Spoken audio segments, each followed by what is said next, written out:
போயிட்டாரு.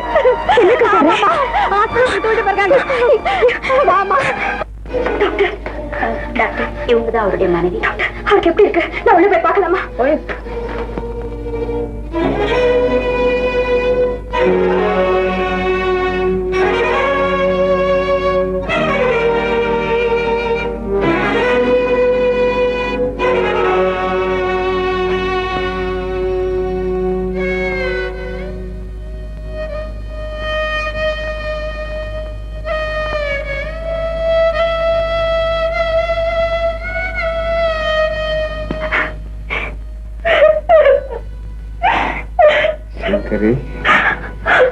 அழாதம்மா.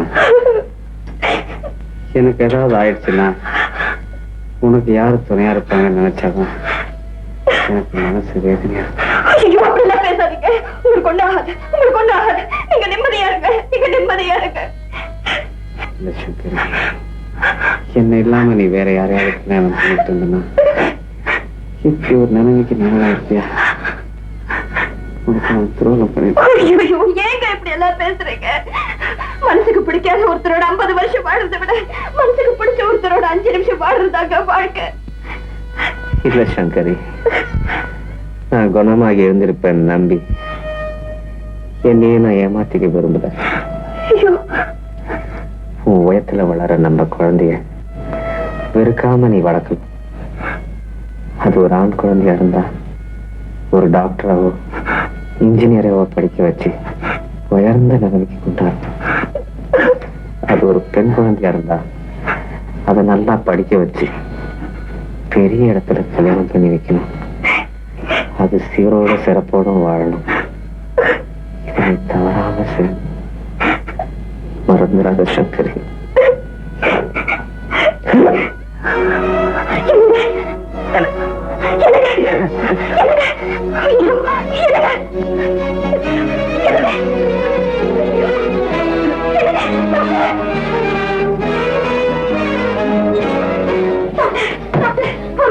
கஷ்டப்படுறாரு.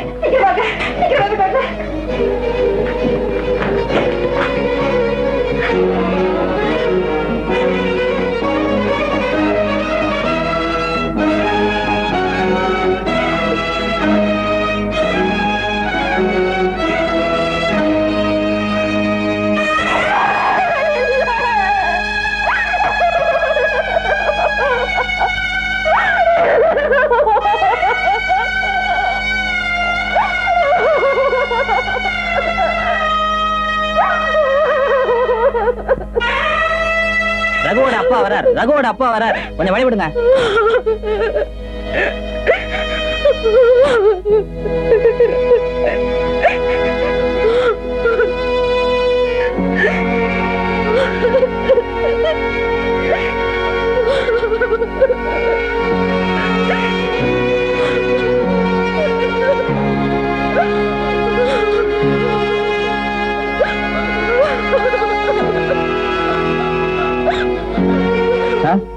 உங்க மகனுக்கு இப்படி ஒரு நிலைமை ஏற்படும்னு நாங்கெல்லாம் நினைக்கவே இல்லை சார்.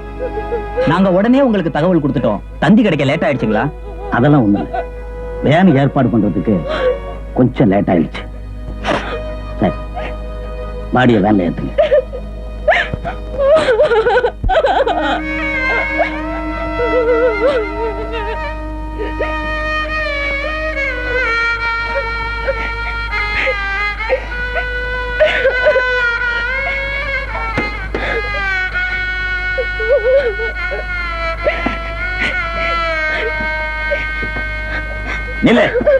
என் மகனோட பாடியை மட்டும் எடுத்துட்டு போறதுக்காக நான் இங்க வந்திருக்கேன். வேற யாரையும் கூட்டு போறதுக்காக நான் இங்க வரல. சார், என்ன இருந்தாலும் உங்க மருமகளாச்சே, புருஷனை இழந்துட்டு நிர்கதியா நிக்கிற இந்த நேரத்துல நீங்க தான் மருமக. 2 வருஷமா என் மகன் அவன் மனைவியோட வாழ்ந்தா நான் நினைக்கல, ஒரு பப்பாட்டியோட வாழ்ந்தாதான் நான் நினைக்கிறேன். குல ஆச்சாரத்தை குழி தோண்டி புதைச்சிட்டு என் மகனோட பணத்துக்கு இளமைக்கு ஆசைப்பட்டு அவனை ஊர் விட்டு ஊரு கூட்டிட்டு வந்து கள்ளத்தனமா குடும்பம் நடத்திக்கிட்டு இருந்த இவளை என் மருமகன் சொல்லி நான் ஊருக்கு கூட்டு போனா ஊரே என் மூஞ்சில காரி துப்பம். நேரமாச்சு, புறப்படுங்க. சார், பாவம் சார், கர்ப்பமா வேற இருக்காங்க சார். கர்ப்பமா இருந்தா குழந்தை பெத்துக்கிட்ட அதான் ஊருக்கு ஒரு அனாதை ஆசிரமம் இருக்கப்பா. நேரமாச்சு, புறப்படுங்க. ஐயோ, என்னங்க, என்னையும் கூட்டிட்டு போங்க. நானும் வரேங்க. என்னையும் கூட்டிட்டு போங்க. ஐயோ, என்ன தனியா விட்டுட்டு போயிடாதீங்க.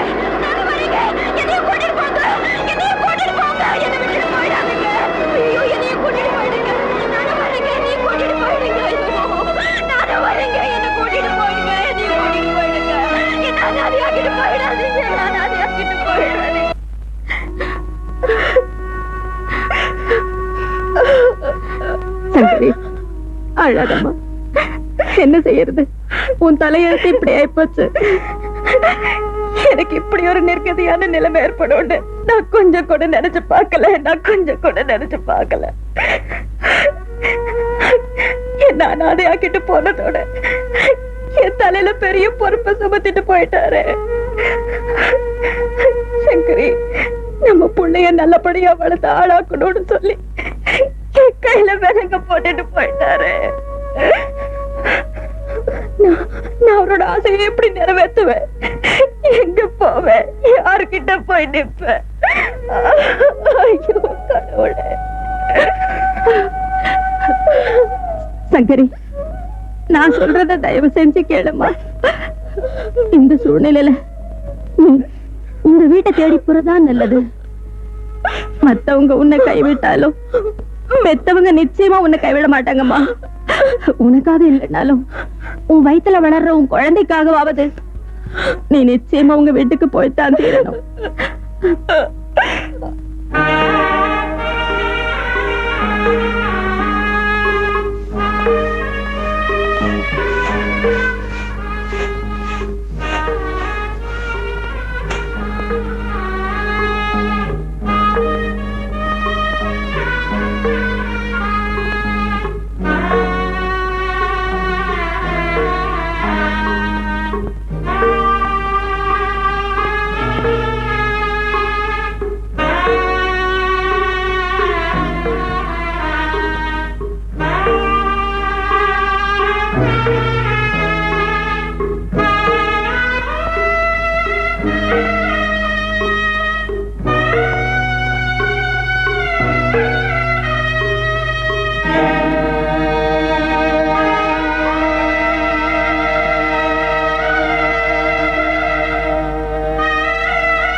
நானும் ஒரு காலத்துல அரிசி மண்டியில கௌரவமா வேலை பார்த்துட்டு இருந்தவன் தான்.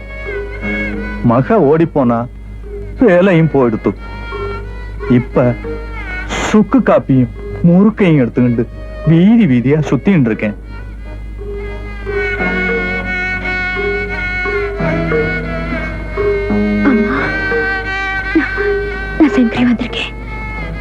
மன்னிக்கணும், எங்களுக்கு சங்கரின்னு ஒரு பொண்ணு இருந்தது உண்மைதான். அவ 2 வருஷத்துக்கு முந்தி செத்து போயிட்டா. அப்பா, இன்னும் என் மேல இருக்கிற கோவம் தனிலையா? என்ன மன்னிக்கவே மாட்டீங்களா? உன்னை மன்னிக்க நாங்க யாருமா? உனக்கு எங்களுக்கு என்ன சம்பந்தம் இருக்கு? நாங்க வைதீகமான பிராமண குடும்பம்.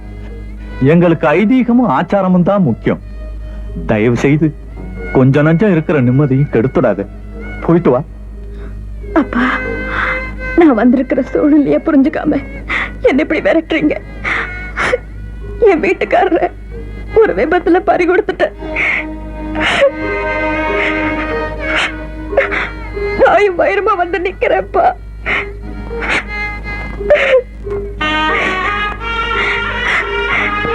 அப்பா, இப்ப இந்த அனாதைக்கு ஆதரவு நீங்க மட்டும்தான்ப்பா. நீங்கள என்ன விரட்ட அடிச்சுட்டா நான் எங்கப்பா போவேன்? நான் ஆலமரமா வாழ்ந்துட்டு இருந்தா 1000 பேருக்கு நிழல் தரலாம். பட்டு போன பனைமரத்து நிழல்ல எத்தனை பேர் நிக்க முடியும்? இப்பவும் இந்த அக்ரஹாரத்தன் தயவுல தான் நாங்க வாழ்ந்துட்டு இருக்கோம். ஏன் திடீர்னு நான் செத்து போயிட்டா கூட இந்த அக்ரஹாரத்த தயவு இருந்தா தான் என் பணம் கூட இந்த வீட்டை விட்டு வெளியே போகும்.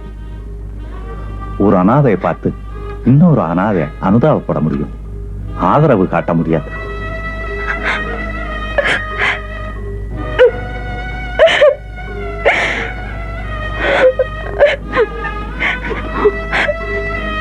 லட்சுமி, இந்த வேத்து ஜாதி பொண்ண விவரம் தெரியாம வீட்டுக்குள்ள சேர்த்துறாத.